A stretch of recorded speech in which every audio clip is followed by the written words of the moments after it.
So we're going to start with an image classification task, in this case brain MRIs. So these are images of people's brain scans, and the classification task itself is to determine whether or not they have cancer, and if they have cancer, what type of brain cancer that they have. So we're going to start by opening up a training file, MRI training testing, and this data set comes from Kaggle. There's a link to it in the description of the product, so you can download it yourself, and you can run this, even though this is the massive version of Blacktree, which is not free. It's a couple $1,000s. There's a free version that you could do exactly the same thing in, because it runs up to 2,500 images for free. So I'm only going to do 1,000 images, so you can do this exact same classification with the exact same output in the totally free version. So you can see for yourself that it runs, it's correct, and it's much faster than anything else on the market by a simply enormous margin. So we're going to send the output to the desktop. I have a predefined output folder. And then we're going to select the algorithm. In this case, it's image classification. And we're going to tell the algorithm how many images we'd like to use. So we're going to use, because there are more than 1,000, you have to tell it how many images we'd like to use. So in this case, what this means is take 1,000 training images and run 100 testing images over that. And all you have to do is hit EXE. Then we open up Octave, which is the actual language that Blacktree runs in, and we simply type Blacktree with no spaces. And it automatically starts running. So the first thing it's doing is taking each of the images in the data sets, both the training and the testing data sets, sizing them for compression, and then actually compressing all of the images into superpixel images. So superpixel images sounds fancy, but it's really just like going from a 16-bit gaming system to an 8-bit gaming system. You lose information in the process, but because you're losing information in the process, you're gaining efficiency. So images typically have millions of pixels, and what this does is compress it down to something that contains only a handful of pixels. So as you can see, this is a superpixel image, and this is the underlying original MRI scan, right? And the purpose here is to just diagnose the type of tumor, and it turns out that as a general matter, using superpixel image compression, at least the algorithms that I've put together, preserves enough information to actually say what something is, but at the same time reduces the amount of information in scope so greatly that the amount of time it requires to run these classification tasks is typically a few minutes as opposed to hours, right? So doing what we just did on a neural network would typically require hours of training and testing time. And so you can get a sense of how much information we save, right? So the original image size was about 300,000 pixels, and it compressed it down to something that contains just 200 pixels. And so those 200 pixels correspond to, well, it's exactly 196. Those 196 pixels correspond to columns in a data set. And what this plot shows you is the maximum, the minimum, and then a representative sample of the values from the data set in each dimension. So this is the first dimension of the data set, and this is the 196th dimension of the data set. This top set of values is the maximum values listed in order, right, from 1 to 196, and the bottom line over there is the minimum value in each dimension. And the purpose of this is to show you how spread out the data is, right? So this is an extreme case, this is an extreme case, and this is a set of representative cases, right? And you can see that there are 87 representative cases. And so now the most important part, obviously, accuracy and runtime. So you can see it generates a bunch of statistics for you. The prediction accuracy is 96.42% in this case, and the amount of time it took was just 29 seconds. And again, this would typically take hours for a neural network or some other comparable machine learning algorithm to solve. And instead, in this case, it solved it in a small fraction of the amount of time, with basically the same accuracy that you'd get in a neural network. And again, so this was 1,000 training rows with 100 testing images.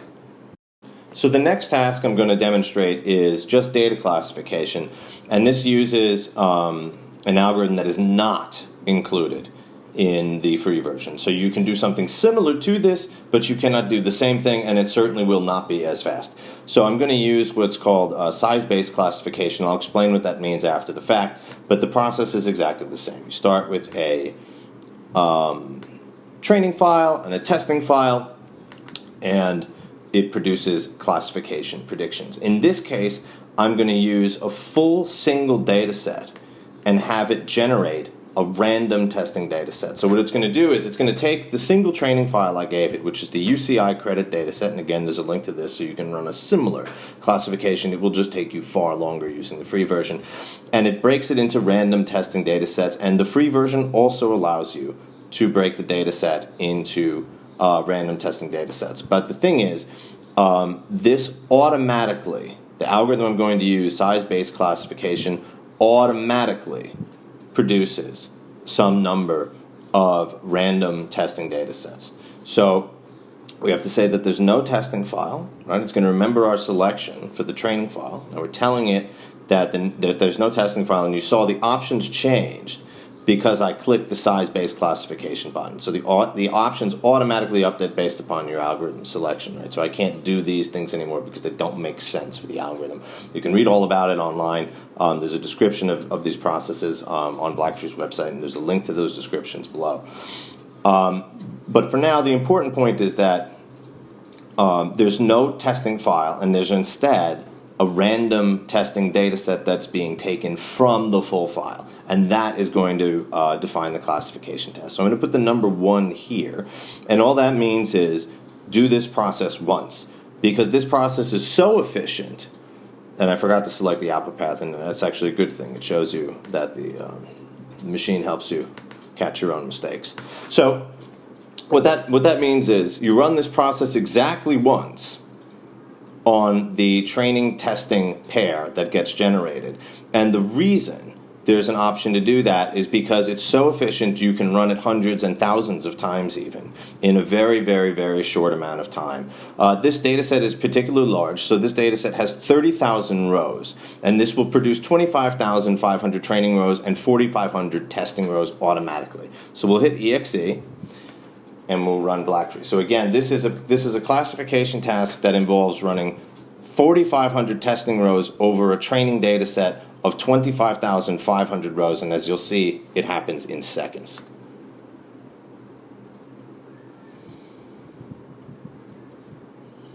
All right. So I'll explain what these figures mean out of order, but I suppose they're listed in numerical order.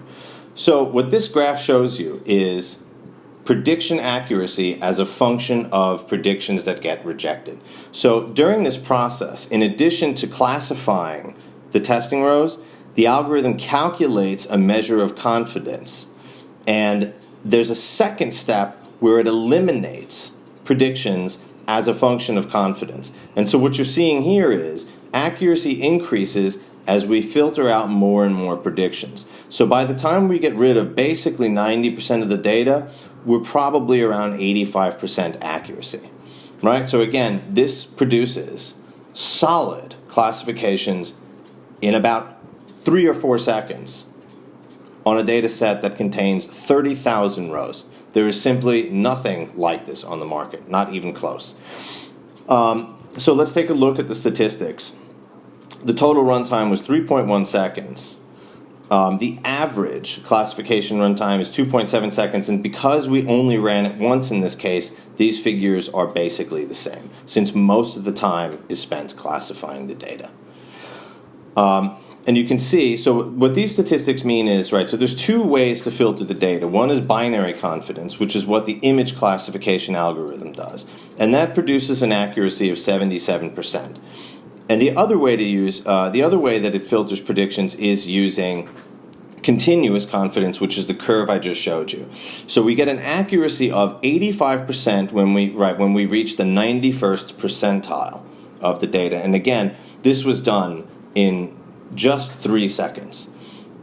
So let's take a look at figure 2. So what figure 2 shows you is accuracy as a function of actual confidence. In this case, it's given by the cluster size that a prediction maps to. You're going to have to read the papers that are linked to in the product to understand why this works.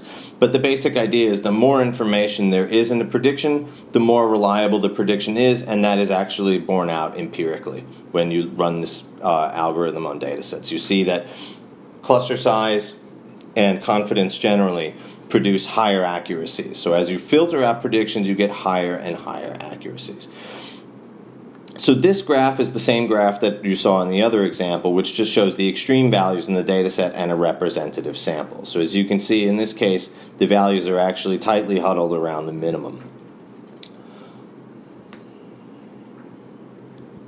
And then this graph simply shows you the distribution of accuracy. So we only ran the algorithm once, so there's only one accuracy, and it's ballpark 85%. Had we run the algorithm some number of times, we would see a distribution of accuracies here. And what this shows you in general is what ballpark of accuracy you're looking at in the case of classification. And what this allows you to do is take a training data set like we just did, run a couple hundred or a couple thousand iterations, and produce a distribution of accuracies rather than a single figure. So rather than a model, right, that generally runs once on a training data set and on a testing data set and produces a single expected accuracy figure, this algorithm is so fast it can run thousands of times and produce a distribution of accuracies, giving you a better picture of what real-world predictions will look like. Because in the real world, you don't know what the classifiers are. You don't know whether or not the patient actually has brain tumors, and you don't know whether or not the person will default on their bills, which is what this case represents. So this is a credit classification task. Will the person pay or will the person not pay? And so in this case, this will allow you to generate a distribution of possible outcomes and then, therefore, give you a better picture of where your predictions lie in terms of expected accuracy, rather than a single figure, which is what most models offer.